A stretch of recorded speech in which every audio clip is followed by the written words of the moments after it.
pink, purple, blue, anything, all the colors. Green. Depends on the combination. Pink. Blue. Black, white, brown. Apricot. Pink.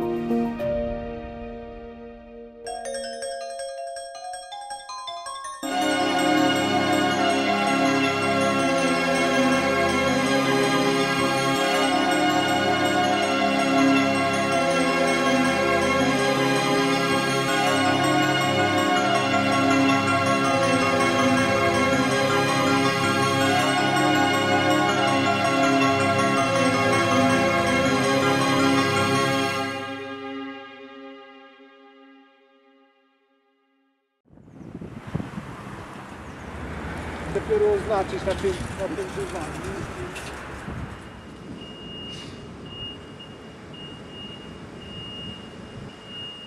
I'm Magda. I live in Warsaw, Poland. My big passion is flamenco dancing, and also I do yoga classes. I learn Thai massage, and I work in the office in a city center. And my family is my son, my dad, my mom, and my brother. I've never liked the city.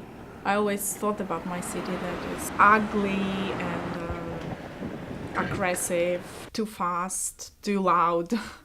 But I changed my mind.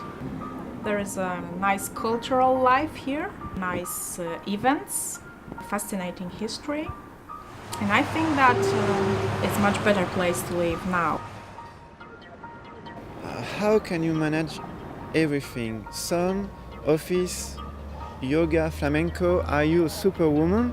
Are you making yoga with your son? Are you dancing at the office? I think that I'm opposite than superwoman, but it's nice to hear. My work is only to manage my bills. My life, my real life, it starts afterwards, actually. So flamenco, yoga, going out, watching movies, my friends, of course, my family. I just have time for them because it's what I enjoy about life, actually. So yeah, I manage everything. I like it. So I have to have time for that.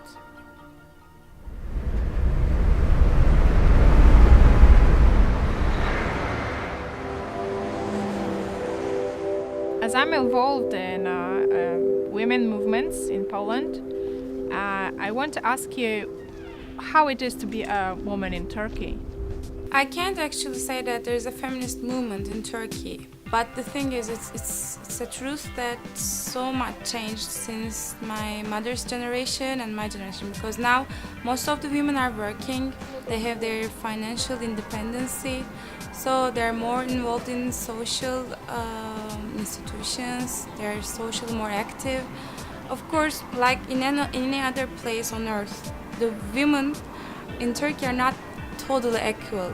My answer is, even though it's different in the eastern part, in general, a lot has changed in a good way in Turkey in terms of women's position in society.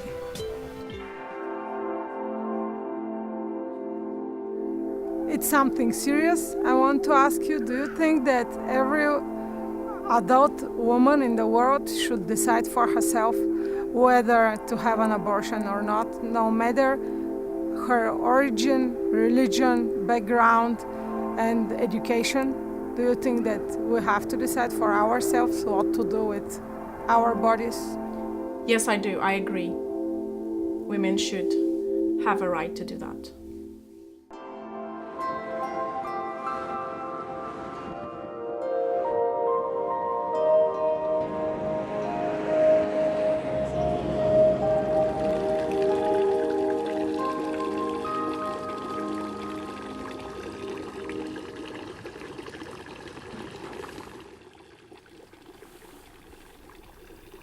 Hello, my name is Jana. I'm living in Zurich in Switzerland. I'm working as a controller in the telecommunication industry, and I do like everything with traveling. I do like nature, and I really love the Swiss mountains. What is the most remote location that you have had cell phone reception? And do you rely on GPS and other tracking devices for when you're out in the wild? I have to say, hopefully, never a cell phone is ringing when I'm on a such remote location, because I would find it disturbing.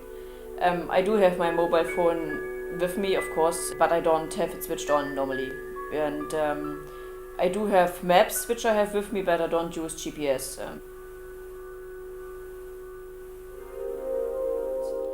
I really like to be alone in the mountains. You have to win against yourself to overcome the situation. Not so much media around you, so you can just clearly think about some things, and you easily get a solution where you maybe have thought at work for days, and now it's just easily popping up in your mind, and so it's just being far away from any problems, and you just enjoy the beautiful earth.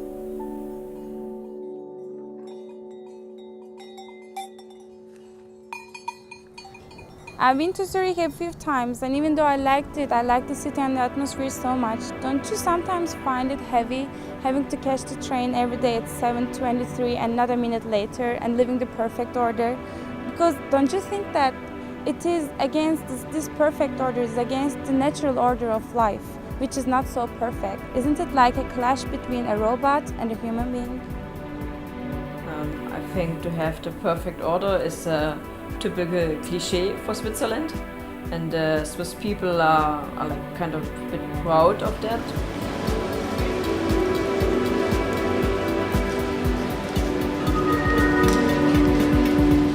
If you can rely on your technology, you know that you can reach your goals, that you can reach all the things you want to reach in time. And I would answer the question that it depends.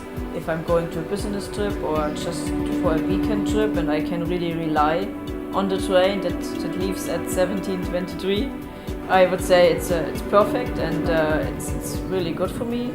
But if I am maybe on a trip for a longer time, maybe half a year around the world or a year, I would say, okay, it doesn't matter if the train leaves at 1700 or at 1800. So I would answer the question, it depends.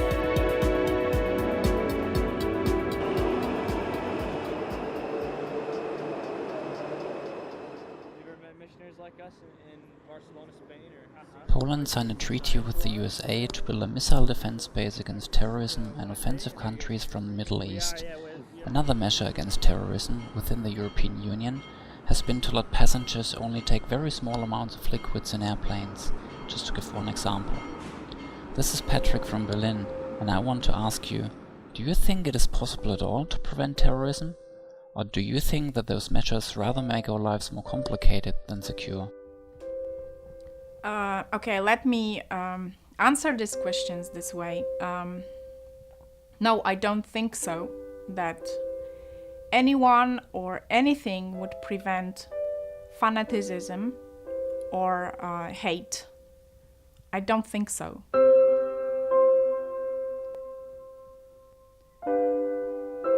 So I've got my own philosophy about life in the world, and this is that the only one thing you can change on this world, it's yourself.